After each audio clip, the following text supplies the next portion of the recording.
Lên nóc nhà coi luôn. Đi ca cô ơi, đi bước cẩn thận nha.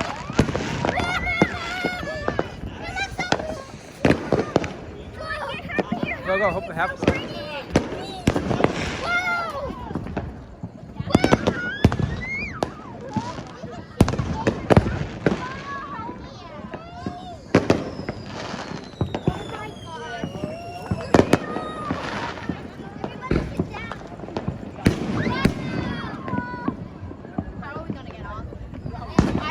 Hai cái ngưng rồi.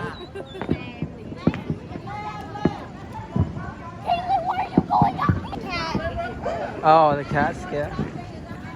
Mấy đứa nhỏ lên nóc nhà ngồi luôn.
Yeah, there's a lot over there. That would never stop.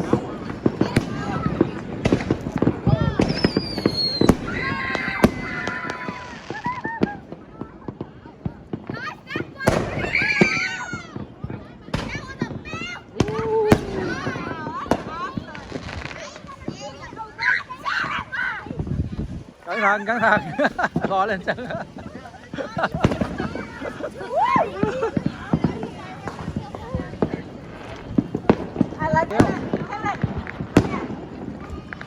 Lên là hả?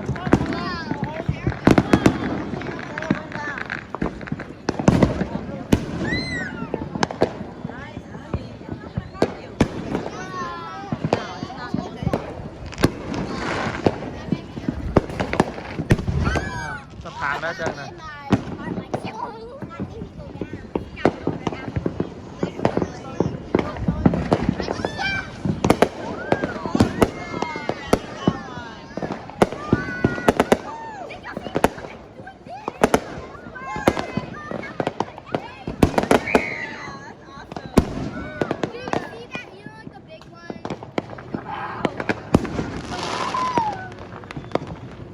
Góc này bên đây cũng đẹp nè, cũng nhỏ 4 góc luôn.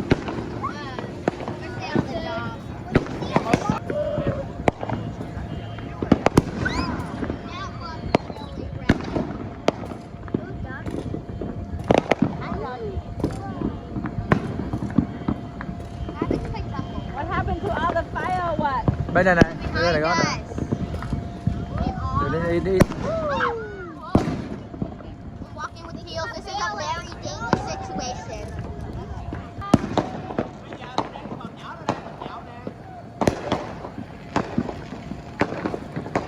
Chỗ này đốt hoài nha, đốt đây nè.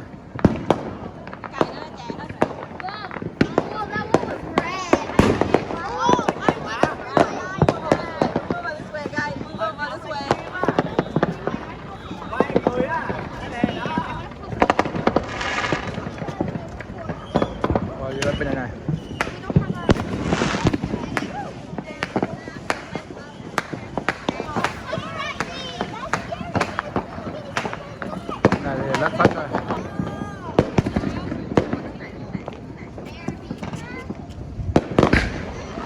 Ê, Yeah. bên này lâu lâu nó làm phát lớn thiệt.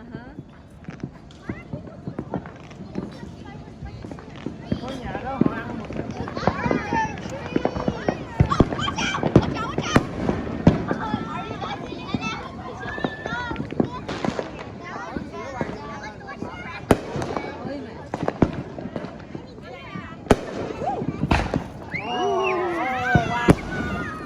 Bên hai bên nó cạnh tranh nhau đó.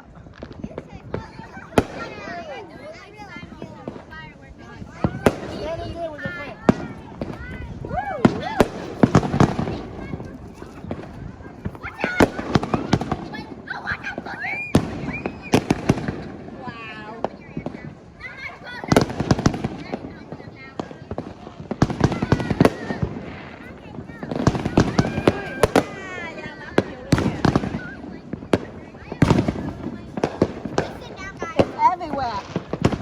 Everywhere.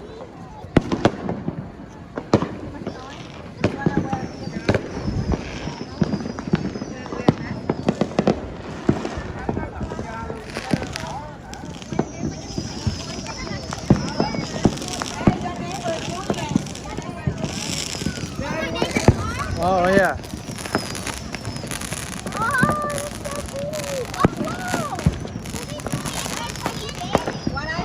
The neighbor, the neighbor.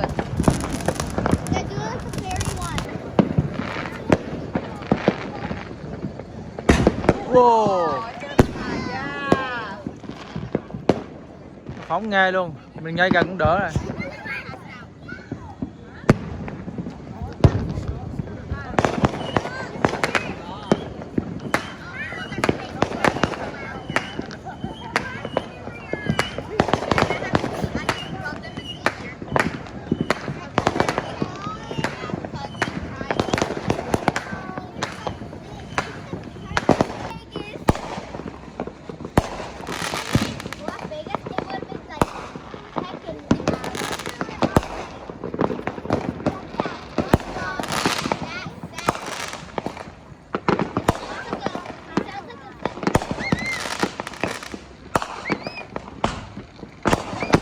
Wow.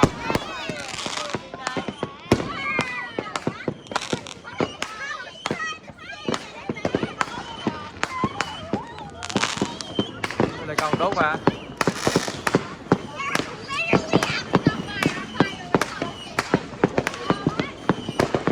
Rồi cái tép không gì đó, phó tép không vậy?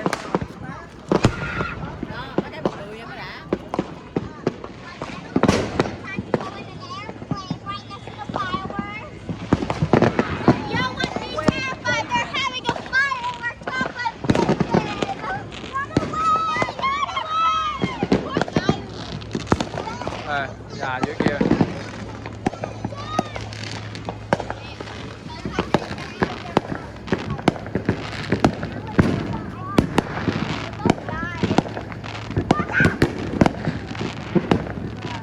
Đốt thêm liên tục ra.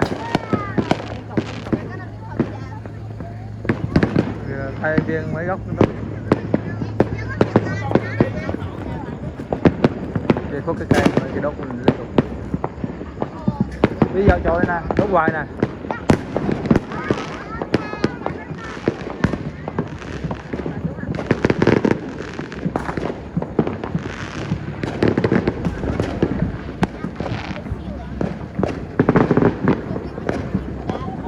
Gì vậy, sợ hả? Nó nhỏ nè, thích coi mà là sợ đứt tay, đứt tay là hết.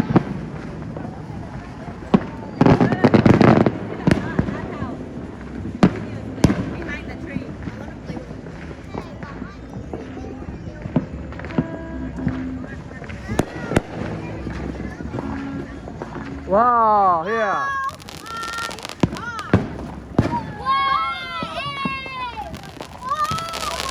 That's the neighbor. The neighbors are everything. My neighbor is giving us a warning like, come over here, we got red light. Phó tép rồi, phó nhỏ rồi, không thấy. Dưới đường không à? Dạ.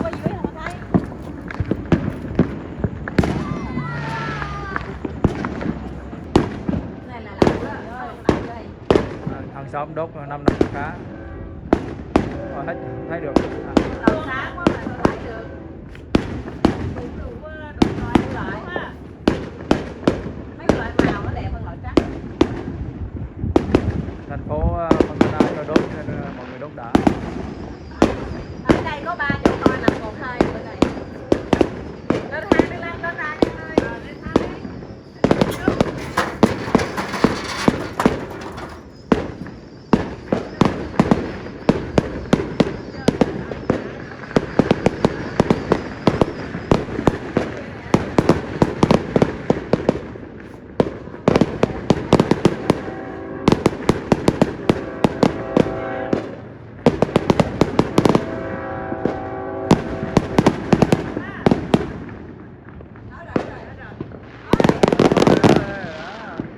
Giờ mới hết nè.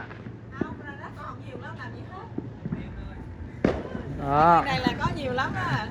Rồi nồi nè.